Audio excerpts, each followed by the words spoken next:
Welcome back to the CNN presidential debate live from Georgia. Let's talk about persistent challenges you both faced in your first terms and you'd certainly face again in a second term. President Biden, while black unemployment dropped to a record low under your presidency, black families still earn far less than white families. Black mothers are still 3 times more likely to die from pregnancy-related causes, and black Americans are imprisoned at 5 times the rate of white Americans. What do you say to black voters who are disappointed that you haven't made more progress? They acknowledge they made a lot of progress, number one. The fact of the matter is there are more small black businesses that have been started than any time in history. Number two, the wages of black unemployment is the lowest level it's been in a long, long time. Number three, we're providing housing for black Americans and dealing with the segregation that exists among these corporations that collude to keep people out of their houses.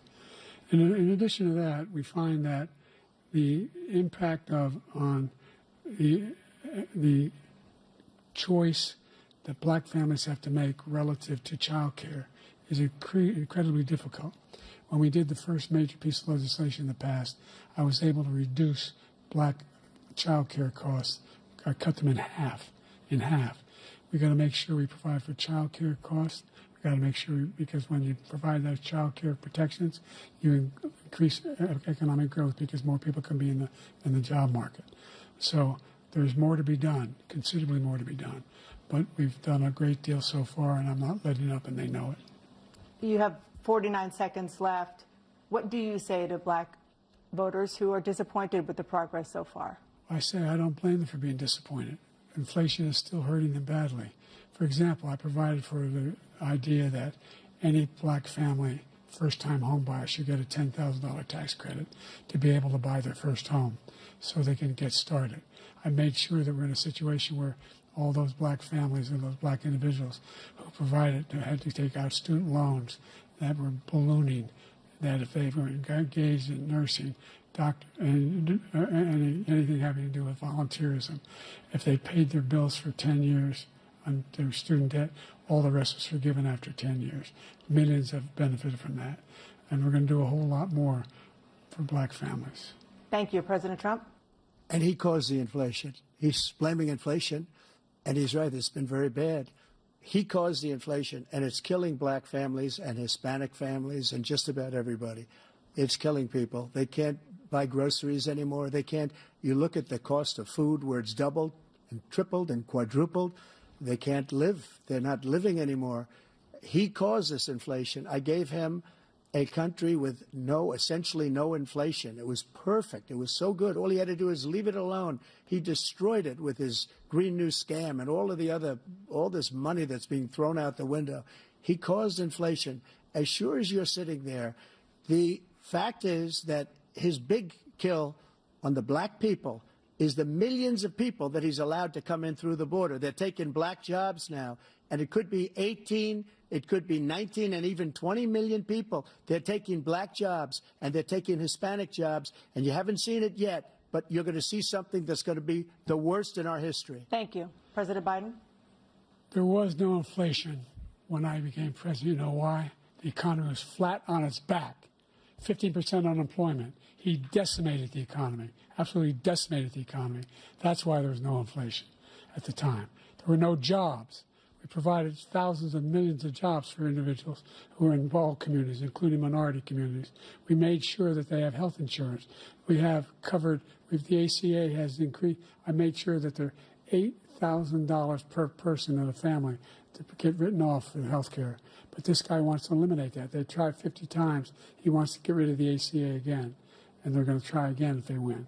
We find ourselves in a position where the idea that we're not doing any, we put more police on the street than any administration has. He wants to cut the cops. We're providing for equity and making sure people have a shot to make it. There's a lot going on, but in inflation, he caused it by his tremendous malfeasance in the way he handled the pandemic. Thank you. Another persistent challenge is the climate crisis. 2023 was the hottest year in recorded history, and communities across the country are confronting the devastating effects of extreme heat, intensifying wildfires, stronger hurricanes, and rising sea levels. Former President Trump, you've vowed to end your opponent's climate initiatives, but will you take any action as president to slow the climate crisis? Well, let me just go back to what he said about the police, how close the police are to him. Almost every police group in the nation from every state is supporting Donald J. Trump. Almost every police group. And what he's done to the black population is horrible, including the fact that for 10 years he called them super predators. We can't, in the 1990s, we can't forget that. Super predators was his name, and he called it to them for 10, and they've taken great offense at it, and now they see it happening. But when they see what I did for criminal justice reform and for the historically black colleges and universities, where I funded them and got them all funded, and the opportunity zones with Tim, as you know, Tim Scott was incredible. He did a great job. Great senator from South Carolina. He came to me with the idea, and it was a great idea. It's one of the most successful economic development acts ever in the country, opportunity zones. And the biggest beneficiary are blacks. And that's why we have the best numbers with them in maybe ever. They're saying ever. I read this morning where ever, the best numbers.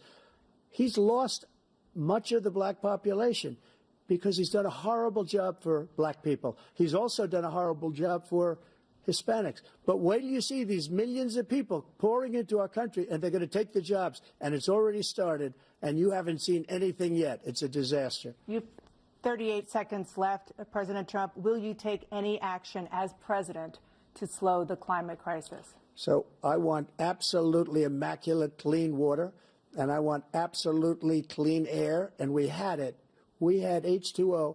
We had the best numbers ever, and we were using all forms of energy, all forms, everything. And yet, during my 4 years, I had the best environmental numbers ever. And my top environmental people gave me that statistic just before I walked on the stage, actually. I don't know where the hell he's been. The idea that anything he said is true. I've passed the most extensive climate change legislation in history. We find ourselves, and by the way, black colleges. I came up with $15 billion for HBCUs, historic black universities and colleges, because they don't have those. They don't have the kind of contributors that they have to build these laboratories and the like. Any black student is capable in college of doing what any white student can do. They just don't have the money. But now they'll be able to get those jobs in high tech. We're in a situation where the idea that he is claiming to have done something that had the cleanest water. He hadn't done a damn thing for the environment. He pulled out of the Paris Peace Accord, Climate Accord. I immediately joined it because if we reach 1.5 degrees Celsius at any one point, there's no way back. The only existential threat to humanity is climate change, and he didn't do a damn thing about it. He wants to undo all that I've done. The Paris Accord was going to cost us $1 trillion. And China nothing, and Russia nothing, and India nothing. It was a ripoff of the United States. And I ended it because I didn't want to waste that money because they treat us horribly. We were the only ones who was costing us money. Nobody else was paying into it. And it was a disaster. But everything that he said just now, I'll give you an example. I heard him say before insulin. I'm the one that got the insulin down for the seniors. I took care of the seniors. What he's doing is destroying all of our medical programs because the migrants coming in, they want everybody. And look, I have the biggest heart on the stage, I guarantee you that. And I want to take care of people. But we're destroying our country. They're taking over our schools, our hospitals, and they're going to be taking over Social Security. He is destroying Social Security, Medicare, and Medicaid. The idea is that we, in fact, we were the only ones of consequence who were not members of the Paris Accord. How can we do anything if we're not able to, the United States can't get its pollution under control? One of the largest polluters in the world, number one. We're making significant progress. By 2035, we will have cut pollution in half. We have made significant progress, and we're continuing to make progress. We set up a climate corps for thousands of young people who learn how to deal with climate, just like the Peace Corps. And we're moving in directions that are going to significantly change the elements of cause of pollution. But the idea that he claims that he has the biggest heart up here, and he's really concerned about pollution and about climate. I've not seen any indication of that.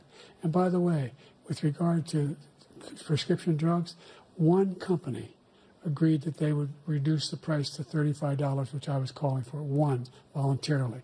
I made sure every company in the world, every pharmaceutical company, cannot have to pay. Thank you. And by the way,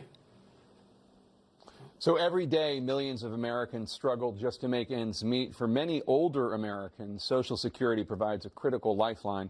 President Biden, if nothing is done to Social Security, seniors will see their benefits cut in just over 10 years. Will you name tonight one specific step that you're willing to take to keep Social Security solvent? Yes, make the very wealthy begin to pay their fair share. Right now, everybody making under $170,000 pays 6% of their income, of their paycheck, every single time they get a paycheck from the time of the first one they get when they're 18 years old. The idea that they're going to, I've been proposing that everybody, the millionaires pay 1%. So no one I would not raise the cost of Social Security for anybody under $400,000. After that, I began to make the wealthy begin to pay their fair share by increasing from 1% beyond to be able to guarantee the program for life. So you still have 82 seconds left. Are there any other measures that you think that would be able to help keep Social Security solvent, or is that one enough? Well, no, that one enough will keep it solvent. But the biggest thing I'll do if we defeat this man, because he wants to get rid of Social Security. He thinks there's plenty to cut in Social Security. He's wanting to cut Social Security and Medicare, both times. And and if you look at the program put forward by the House Republican caucus that I believe supports, is in fact want to cut it as well. The idea that we don't need to protect our seniors is ridiculous. And by the way, the American public has greater health care coverage today than ever before. And on the ACA, as I said, you're in a circumstance where 400,000 people, 40 million people would not have insurance because they have a pre-existing condition. Only thing that allows them to have that insurance is the fact that they, in fact, are part of the ACA. And by the way, the other thing is, we're in a situation where I talk about education for black communities. I've raised the amount of money for Pell Grants by another $8,000. So anybody making under $70,000 a year is going to be able to get $15,000 toward their tuition. He just doesn't know what he's talking about. Thank you, President Biden. President Trump. So I've dealt with politicians all my life. I've been on this side of the equation for the last 8 years. I've never seen anybody lie like this guy. He lies. I've never seen it. He could look you in the face. About so many other things, too. And we mentioned the laptop. We mentioned Russia, Ukraine. Everything he does is a lie. It's misinformation and disinformation. The losers and suckers story that he made up is a total lie on the military. It's a disgrace.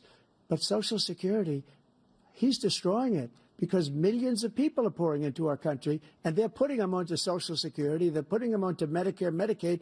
They're putting them in our hospitals. They're taking the place of our citizens. What they're doing to the VA, to our veterans, is unbelievable. Our veterans are living in the street, and these people are living in luxury hotels. He doesn't know what he's doing, and it's really coming back. I've never seen such anger in our country before. President Biden? The idea that veterans are not being taken care of, I told you before. And by the way, when I said suckers and losers, he acknowledged after that he fired that general. That general got fired because he's the one that acknowledged that that's what he said. He was the one standing with Trump when he said it, number one. Number two, the idea that we're going to be in a situation where all these millions and millions, the way he talks about it, illegal aliens are coming into the country and taking away our jobs. There's a reason why we have the fastest growing economy in the world, the reason why we have the most successful economy in the world. We're doing better than any other nation in the world. And by the way, those 15 Nobel laureates he talked about being phony, those 15 Nobel laureates, economists, they all said that if Trump is reelected, we're likely to have a recession and inflation is going to increasingly go up. And by the way, worst president in history, 159 presidential scholars voted him the worst president in the history of the United States of America. President Biden, thank you so much. Let's turn to the cost of child care, which many American families struggle to afford. President Trump, both you and President Biden have tried to address this issue. But the average cost of child care in this country has risen to more than $11,000 a year per child. For many families, the cost of child care for 2 children is more than their rent. In your second term, what would you do to make child care more affordable? Just to go back, the general got fired because he was no good. And if he said that, that's why he made it up. But we have 19 people that said I didn't say it, and they're very highly respected, much more so than him. The other thing is, he doesn't fire people. He never fired people. I've never seen him fire anybody. I did fire a lot. I fired Comey because he was no good. I fired a lot of the top people at the FBI, drained the swamp. They were no good. Not easy to fire people. You'd pay a price for it, but they were no good. I inherited these people. I didn't put him there. I didn't put Comey there. He was no good. I fired him. This guy hasn't fired anybody. He never fires. He should have fired every military man that was involved with that the Afghanistan horror show, the most embarrassing moment in the history of our country. He didn't fire. Did you fire anybody? Did you fire anybody that's on the border that's allowed us to have the worst border in the history of the world? Did anybody get fired for allowing 18 million people, many from prisons, many from mental institutions? Did you fire anybody that allowed our country to be destroyed? Joe, our country is being destroyed as you and I sit up here and waste a lot of time on this debate. This shouldn't be a debate. He is the worst president. He just said about me because I said it. But look, he's the worst president in the history of our country. He's destroyed our country. Now all of a sudden he's trying to get a little tough on the border. He came out with a nothing deal, and it reduced it a little bit, like this much. It's insignificant. He wants open borders. He wants our country to either be destroyed or he wants to pick up those people as voters.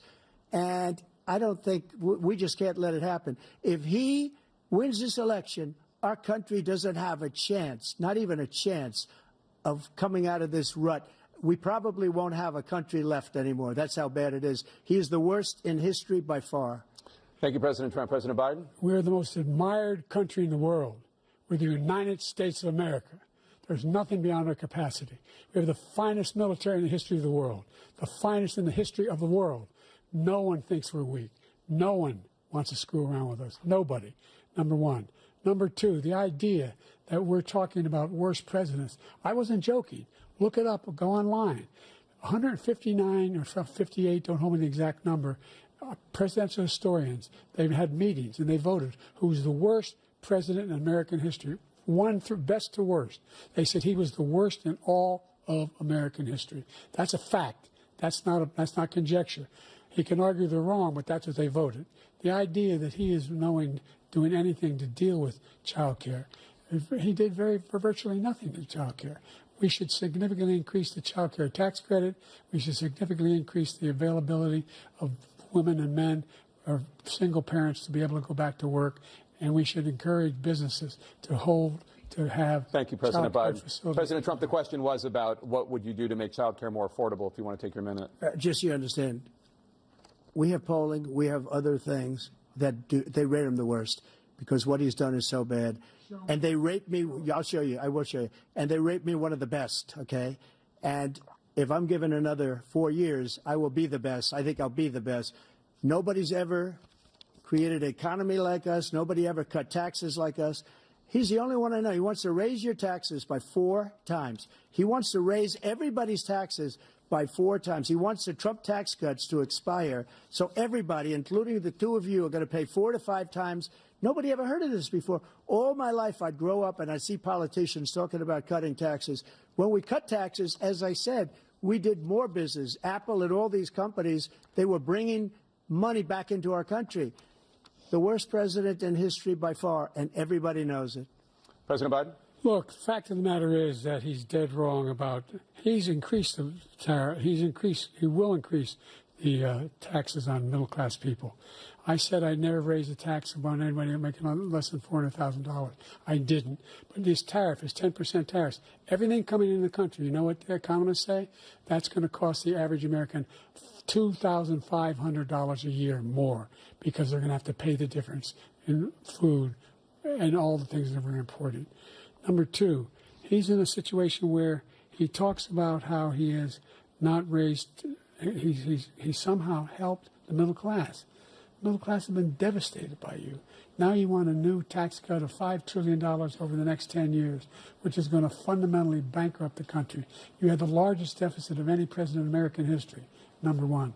Number two, you have not, in fact, made any contact, any progress with China. We are at the lowest trade deficit with China since 2010. Thank you, President Biden. You lost Thank you, President Biden. Let's discuss an epidemic impacting millions of Americans that both of you have made a top priority in your first term, the opioid crisis. And for both of you, the number of overdose deaths in this country has gone up. Under your term, it went up. Under your term, it has gone up. Former President Trump, despite the efforts that both of you have made, more than 100,000 Americans are dying from overdoses every year, primarily from fentanyl and other opioids. What will you do to help Americans right now in the throes of addiction who are struggling to get the treatment they need? To finish up, we now have the largest deficit in the history of our country under this guy. We have the largest deficit with China. He gets paid by China. He's a Manchurian candidate. He gets money from China. So I think he's afraid to deal with them or something.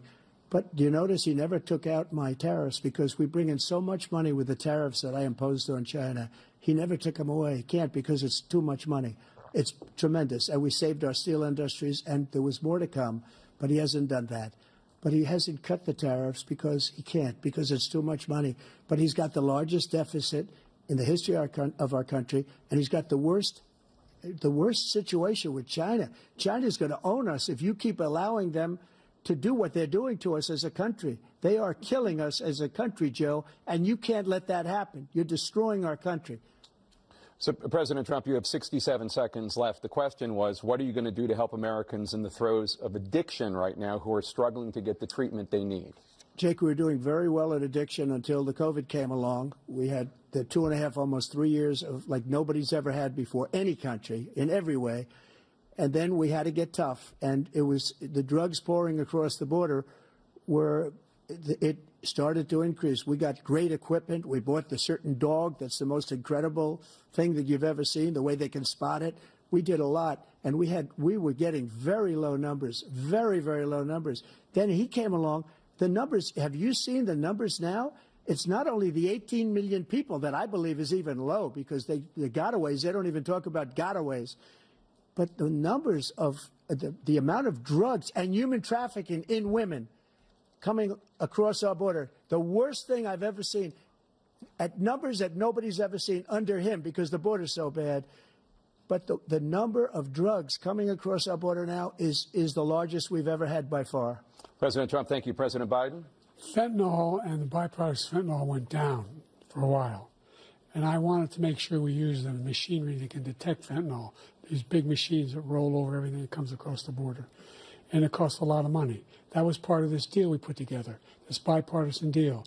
More fentanyl machines, more be able to detect drugs, more numbers of agents, more numbers of all the people at the border. And when we had that deal done, he called his Republican colleagues and said, don't do it. It's going to hurt me politically. No, he never argued it's not a good bill. It's a really good bill. We need those machines. We need those machines. And we're coming down very hard in every country in Asia in terms of precursors for fentanyl. And Mexico is working with us to make sure they don't have the technology to be able to put it together. That's what we have to do. We need those machines. Thank you, President Biden. President Trump, and again, the question is about Americans in the throes of addiction right now struggling to get the treatment they need. Well, this does pertain to it. He ended Remain in Mexico. He ended catch and release. I made it catch and release in Mexico, not catch and release here. We had so many things that we had done, hard negotiations with Mexico, and I got it all for nothing. It's just like when you have a hostage. We always pay $6 billion for a hostage. Every time we say it's a hostage. Now we have a hostage, a Wall Street Journal reporter, I think a good guy, and he's over there because Putin is laughing at this guy, probably asking for billions of dollars for the reporter. I will have him out very quickly as soon as I take office. Before I take office, I said by literally as soon as I win the election, I will have that reporter out. He should have had him out a long time ago. But Putin's probably asking for billions and billions of dollars because this guy pays it every time. We had 2 cases where we paid $6 billion for 5 people. I got 58 people out, and I paid essentially nothing. Thank you, President Trump. Dana? Let's turn to concerns that voters have about each of you. President Biden, you would be 86 at the end of your second term. How do you address concerns about your capability to handle the toughest job in the world well into your 80s? Well, first of all, I spent half my career being criticized being the youngest person in politics. I was the second youngest person ever elected to the United States Senate, and now I'm the oldest. This guy's 3 years younger and a lot less competent. I think that just look at the record. Look at what I've done. Look how I've turned around the horrible situation he left me.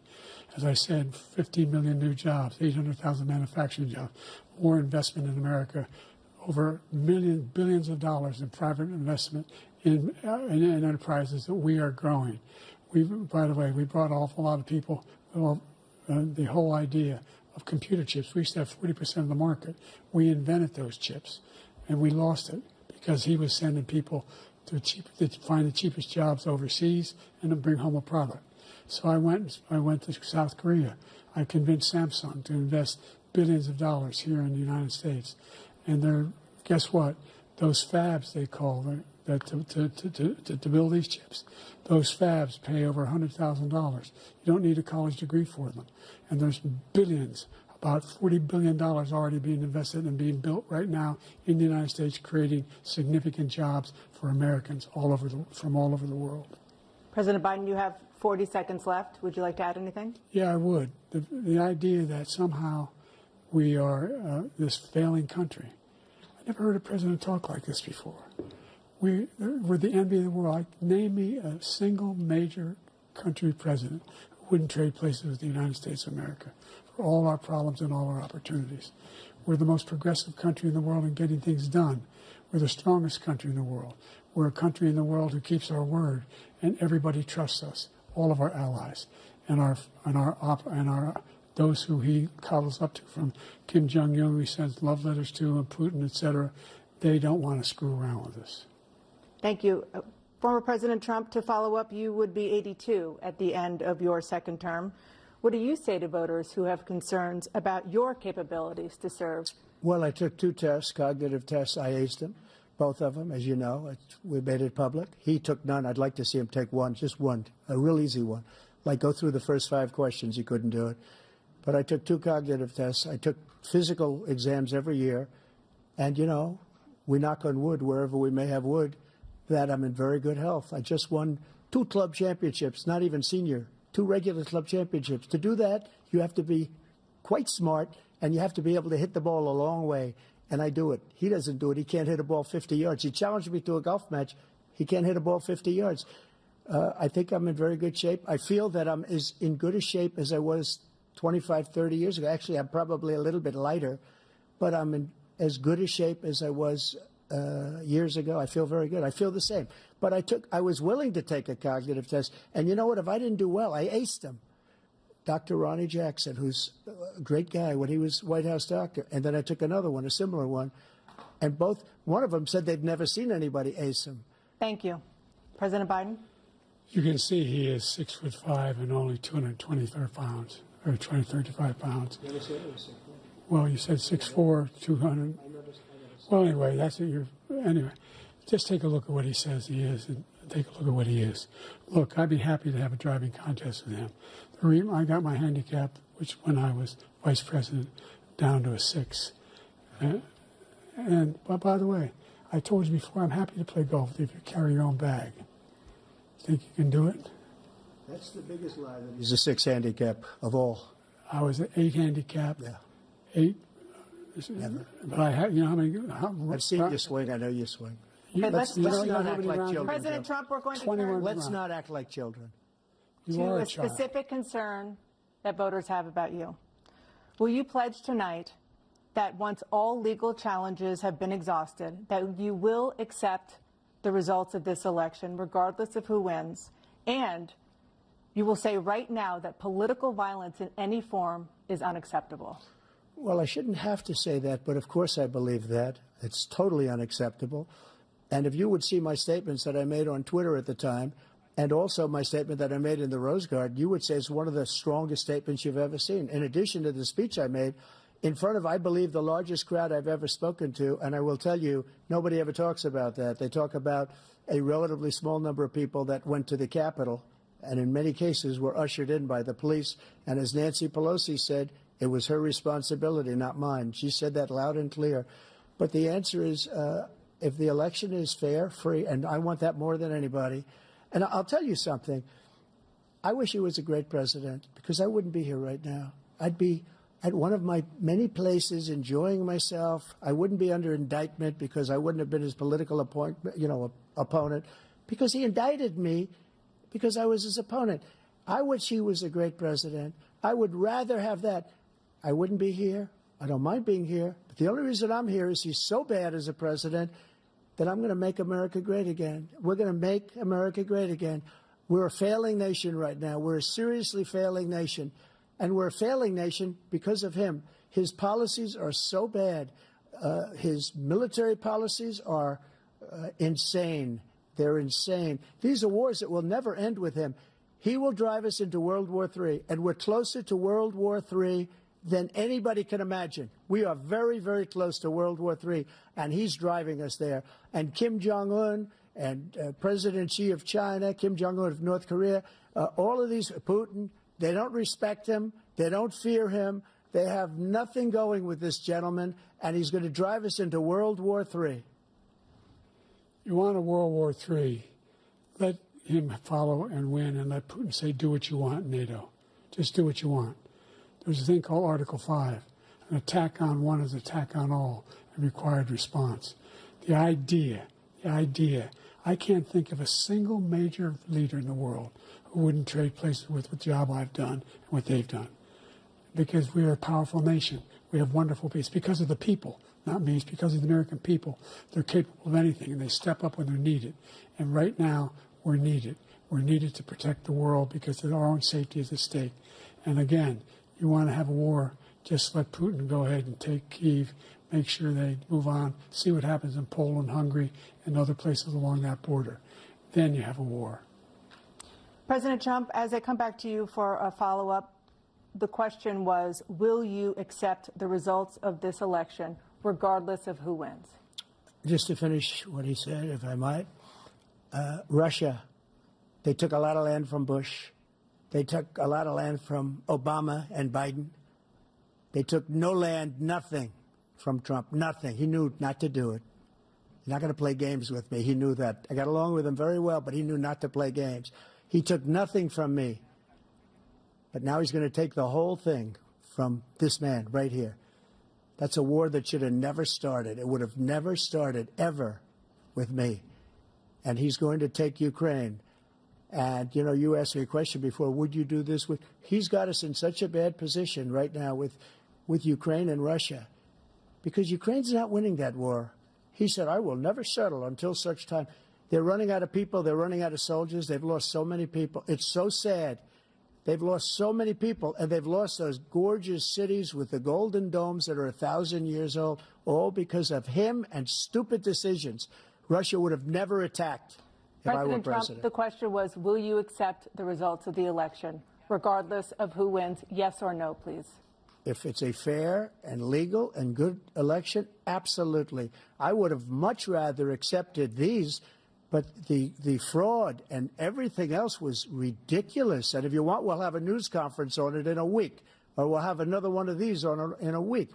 But I will absolutely, there's nothing I'd rather do. It would be much easier for me to do that than I'm running again. I wasn't really going to run until I saw the horrible job he did. He's destroying our country. I would be very happy to be someplace else, in a nice location someplace. And again, no indictments, no political opponent stuff, because it's the only way he thinks he can win. But unfortunately, it's driven up my numbers and driven them up to a very high level because the people understand it. Well, let's see what your numbers are when this election is over. Let's see. You're a whiner. When you lost the first time, you continued, you appealed and appealed to courts all across the country. Not one single court in America said any of your claims had any merit, state or local, none. But you continue to provoke this lie about somehow there's all this misrepresentation, all this stealing. There is no evidence of that at all. And I tell you what, I doubt whether you'll accept it because you're such a whiner. The idea if you lose again, you accepting anything, you can't stand the loss. Something snapped in you when you lost the last time. We'll be right back with more from the CNN presidential debate, live from Georgia.